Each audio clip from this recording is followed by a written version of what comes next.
This was the moment millions of South Sudanese had waited for. We are reaching the promised land. Today we are in the promised land. Having voted overwhelmingly for independence from the North in January this year, tens of thousands gathered in the centre of South Sudan's capital, Juba, for the birth of the world's newest nation, the Republic of South Sudan. What an incredible moment in history. As these people chant, we are free, and that we'll never surrender. There's a real sense of hope and optimism for the future, and that this new chapter in their history will take them away from a very violent past. Many never believed this day would come. This is historical time, so please let us open a new page and let us unite together. As the sun rose on the country's first day, celebrations continued. In their thousands, they streamed into Juba's main stadium. And from the moment they entered the grounds, they could not contain their joy. These people have not just travelled to be here from around the country, but from all over the world. 29-year-old Australian Sudanese Arkoch Maniam, who fled the country as a refugee 15 years ago, has returned for this day.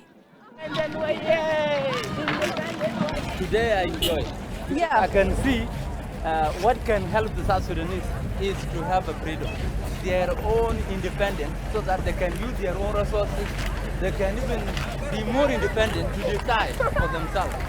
So South Sudan now is going to be the place to be. Amid the joyous mood, there was an element of fear about the reaction from many in the north who were unhappy about Africa's largest nation dividing. Well, as you can see, security has been very tight here today, and there's been a major concern about terrorism, especially because of the ongoing fighting over the disputed border area of Abyei. General Elias Wyatt from the South Sudanese People's Liberation Army says they will not give in to the North's demand for oil-rich Abyei. This is our land. We are not going to leave that land to them. It is ours. So it could be another war. It could be another war.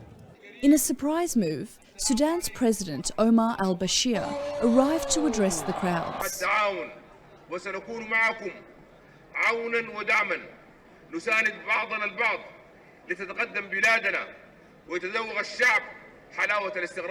Do you believe Omar al-Bashir's words? He is a criminal.